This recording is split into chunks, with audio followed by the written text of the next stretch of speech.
Hi, good day. This is Leo Gilling from leogilling.com, and I am finishing up a 10-day vacation. My first vacation is probably about 10 years, 2007, 2006, about 10 years.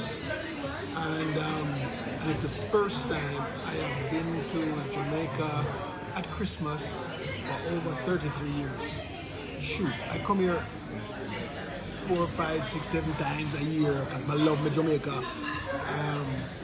And it just never happened that I've been here at Christmas. So it so happened that my birthday is around about Christmas also, right? So the 24th is my birthday, 25th is Christmas. So I felt this was the biggest opportunity to enjoy something that I haven't done in a long time. So I came here a few days ago and I decided that what I want to do for my birthday is to travel around the island of Jamaica, stop at various key spots, eat the Jamaican roadside food, and just pretty much enjoy myself. And I certainly did. I'm actually in the lounge area in the Montego Bay Airport. I came in Kingston and I'm flying out of Montego Bay. That's how unique this trip is for me, right? I don't just fly in and fly out.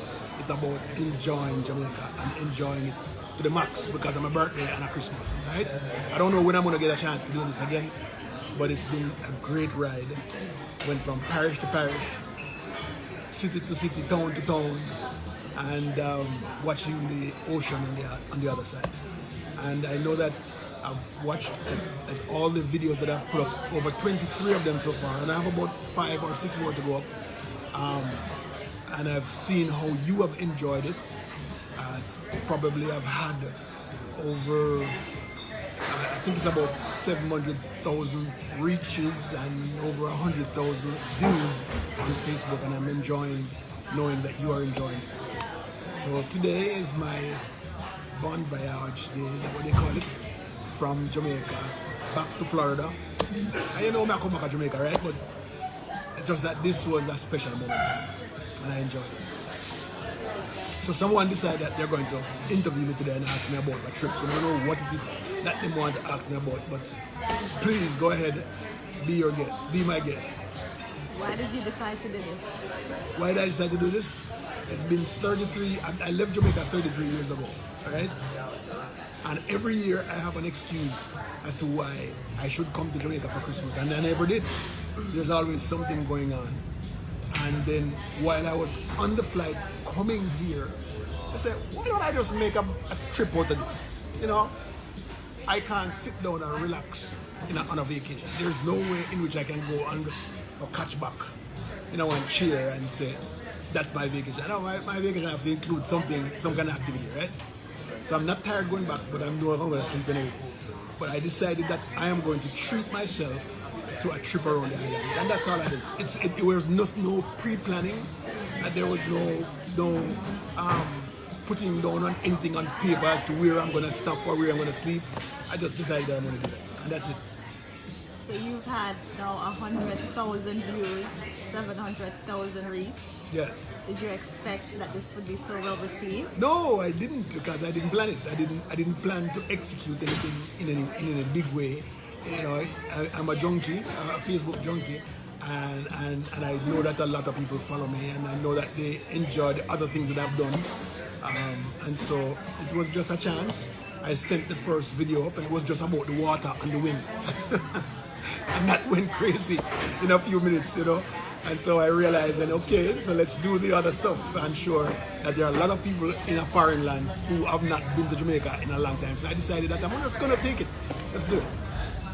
And what was the most surprising thing you saw in the comments as people look at the videos? Jeez, I forgot. What really surprised me, I was surprised to know that there are so many people. I know that there are people out there who hadn't gone back to Jamaica, but I was surprised to know that there were so many people who hadn't been back to their country. That was kind of a surprise to me, because a lot of people who actually commented. But first of all, the comments were way past what I expected. I expected to just throw up the videos and people just look on them and enjoy. But people were just talking with each other, creating a whole other Ubalo, you know. It was just crazy. I really enjoyed that. I enjoyed the comments. I enjoyed the fact that a lot of people commented, and I enjoyed it that they were talking to each other while they commented. That's great. What was the most beautiful place you visited? What was the most beautiful place I visited? Let's see. There were two.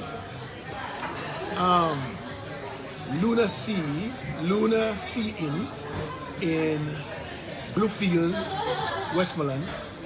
And I tell you the truth, when I grew up, the things a place like Westmoreland and St. Elizabeth, them dark, you know, it's a place when we're down the lights, you know what I mean? I was so surprised. I was just driving down the street and never having any plans to stop, and all of a sudden, pow, this thing just popped out at me. When I went inside, and you'll see the interview, because I interviewed Linda, who's the owner of Lunacy, and I took I captured the scenery of the restaurant and everything behind the restaurant, which is ocean. It was fantabulous. And then I drove to St. Thomas. I still didn't give this away. It was exactly on the border of St. Thomas and Portland, and that's way east, okay? It's at the end of the island. There was a little spot just opened up just before we went on the bridge to go over to Portland. It's on the right. And I'm driving, and all of a sudden, pow, this place just opened up, and I just drove in. And it was like the ocean coming in and saying, welcome, welcome, welcome. And there was a recessed area where the water came in, and the rocks are on both sides. So it's like what should we call that? A lagoon type thing, right? But it's not hidden.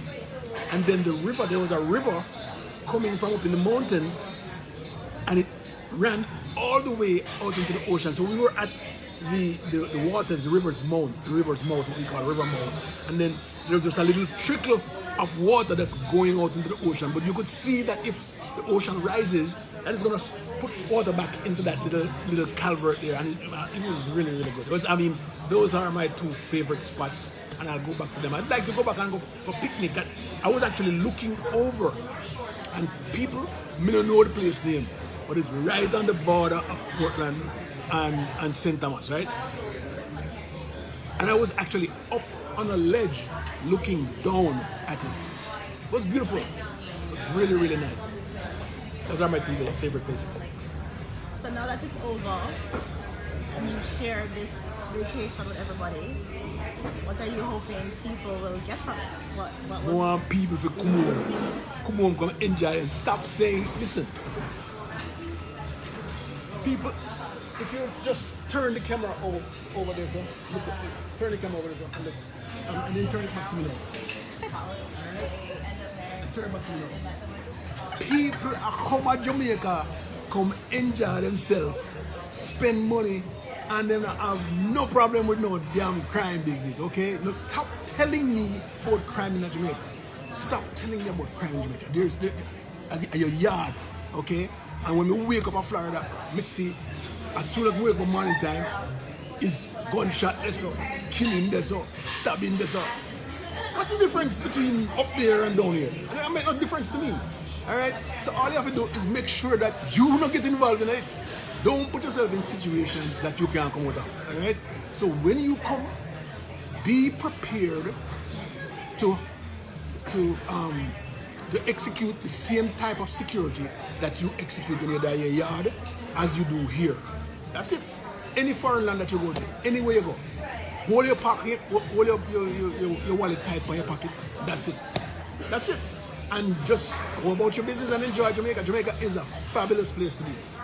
And if you ask anybody inside here, let me tell you the same thing. Trust me. Okay? So that's what I would want by sharing the videos. I want people to feel welcome to come back to their country. Welcome to come back to which part and born. Come own it. Any last words? Any final words? I'm tired. I must have talked, probably the most I've talked in a long time, every day for 4 or 5 years. But it was really great. I want to let people know that there are certain things that you can do for your homeland. Even if you give a dime, $1, it doesn't really matter. There are things happening down here that we need to curtail. And the only entity that can help Jamaica to go forward Your attention, please. is the diaspora. This is a final and immediate call. That's the final and immediate call. Every day you hear somebody say, oh, we need to unleash the power of the diaspora. Every day we need to hear people say, we need to come together and help Jamaica. It's not that easy. It's really not that easy. To Chicago, please proceed now to gate 7 for boarding as your aircraft is preparing for an earlier departure. Thank you. It's not that easy because we all come from varying parts of this country. We all had varying experiences. And when we go to foreign lands, some of us climb up, some of us structure our lives and say, this is what we want to do. And, I have had a hard time in Jamaica, so I want to make sure that my life is structured, and when it's done, we're supposed to have a good retirement. And there's so many variables in the diaspora as it is in Jamaica. And it's not easy to get us together. But as much as you can do, even if you help one child with one lunch, or one child with one book bag, it's something that they never had before. I interviewed Shaggy. Shaggy's name, what's Shaggy name again? Shaggy name, Richard Burrell. His name is Orville Richard Burrell. And a lot of people did not know that Shaggy had never, big old Shaggy, Mr. Bombastic, whatever, right? Never had a birthday party until he went to America. We in his 20s. Shaggy never experienced a Christmas tree in his home until him a big old man, right? And I have so much more respect for him because he has experienced what it means to live in Jamaica with no father, just a mother, and he moved from one place to the next all over the worst parts of Kingston. But he held faith in what he can do, and he did it. Now he says he lived among the best of the best in Jamaica. He came back home. I mean, there's nobody shoot him, okay? And they have all reason to shoot him and kill him, right? Because he's better off than a lot of us financially. Yeah, but the one thing that I saw about Shaggy is his passion for Bustamante Children's Hospital. And he raises money for Bustamante Children's Hospital, put on a wing with the, what you may call it again, the surgical ward, and he's doing well. His Christmas thing coming up in January, and I want to support him. So if you can support Shaggy, go online, go to Food for the Poor and look for Shaggy and send $1 or $2 there. He's doing great work. And for the people who are doing great work out there, please continue, not stop, because we need it. We are the only people who can help our country if you believe the country really needs help. All right? But that's it. May I go back to my yard, may I go back to Florida, and Jamaica will see me again soon. And I hope that, I don't know when I'm going to do this again in terms of going around the island, because I do a whole lot of different kind of work when I come down here. But this has been a very special opportunity for me. I love it, and I want to enjoy it. So I'm going to leave me alone. Tap FallaBackami now. Tap FallaBackami. Goodbye.